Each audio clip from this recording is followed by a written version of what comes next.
cuplikan berikut ini ya Kang ya.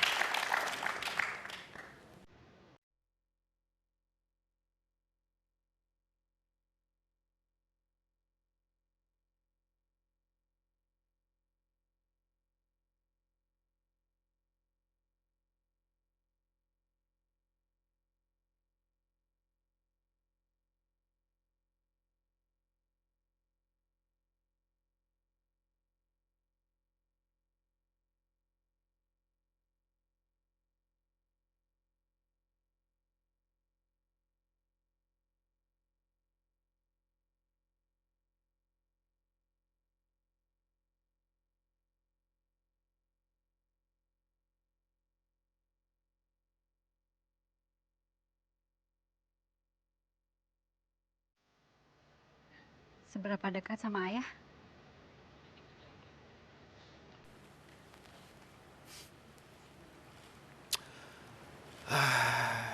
Susah ceritanya.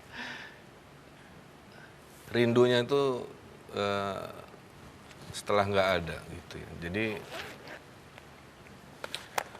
ada istilahnya kita merasa apa namanya? Merasakan sesuatu yang berharga itu pada saat sesuatu itu hilang gitu. Jadi waktu ada tuh ya biasa aja kan gitu ya. Kadang-kadang sering berbeda pendapat. Tapi pada saat sudah nggak ada itulah justru baru kerasa ada yang hilang dari keseharian. Apa yang kerasa hilang ketika beliau Banyak. nggak Jadi ada? ayah saya tidak menyaksikan saya lulus.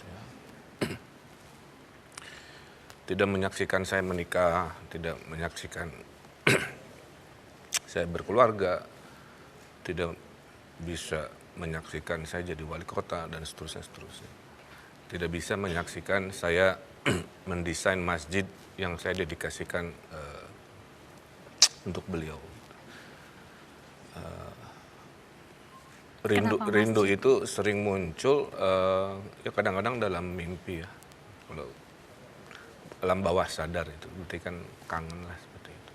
Ayah saya itu mengajarkan kesederhanaan juga ya.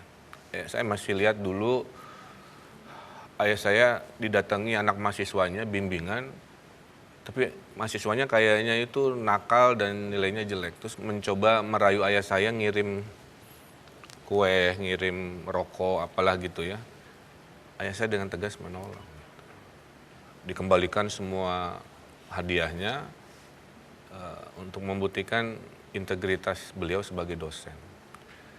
Dari situ juga saya melihat saya ingin seperti beliau, makanya sekarang itu status saya masih PNS dosen di ITB.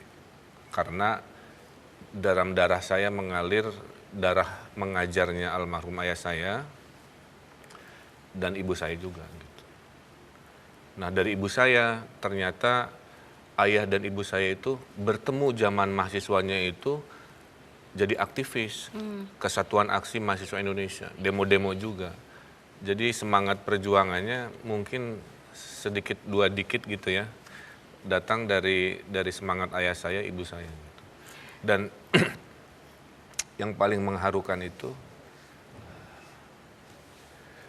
ayah saya ini almarhum masih suka menolong saya sampai hari ini gitu. Menolong dengan cara? Jadi gini, pada saat saya pilkada misalkan, ada lawan politik saya udah siap mau black campaign. Pas tahu saya anaknya Pak Aceh, dia berubah 180, jadi mendukung saya. Karena, ternyata misalnya saya baru tahu kamu itu anak Pak Aceh ini gitu, yang sobat saya kan begitu. Akhirnya yang tadinya mungkin saya akan dilakukan black campaign, tiba-tiba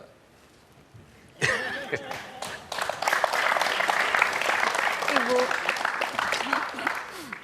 Bawa apa ini Bu? Surabi. Surabi? Boleh dilihatin Kang? Surabi. Kenapa surabi Ibu? Surabi cinta. Jangan surabi cinta. bikin sendiri soalnya. Dibikin sendiri. Mau dicicip dulu atau Kang? Ya siap. Boleh? Sok mangga. Jadi surabi terus ketan goreng sama pisang goreng. Bedanya surabi sama surabi yang biasa oncom gitu apa Kak? Enggak, soalnya ini resepnya spesifik. Resep cinta. Resep cinta. Itu boleh percaya boleh enggak lah ya. Saya kalau ke Jakarta sebelum jadi wali kota ya, selalu dibekali ibu saya 3 jenis makanan ini. Surabi, Bikinan ketan. ibu sendiri, kemudian ketan digoreng dan pisang goreng. Dan yang lebih istimewa, pisang goreng ini salah satunya dari pisang yang ditanam di depan ya, Di halaman. Enggak di di, belakang. di tanah orang. Cuma nggak dipakai tanahnya gitu kan. Tapi poinnya adalah berarti kan pohon pisangnya dirawat, dipelihara, dipetik hasilnya, dimasak. Waktu masak kan ini buat anak saya, kan pakai cinta juga. Maka waktu dimakan itu beda dengan pisang goreng yang beli dimanapun juga gitu. Jadi Surabinya juga lain ya. pesan buat para pemirsa, kalau memasak, masaklah dengan cinta. Iya.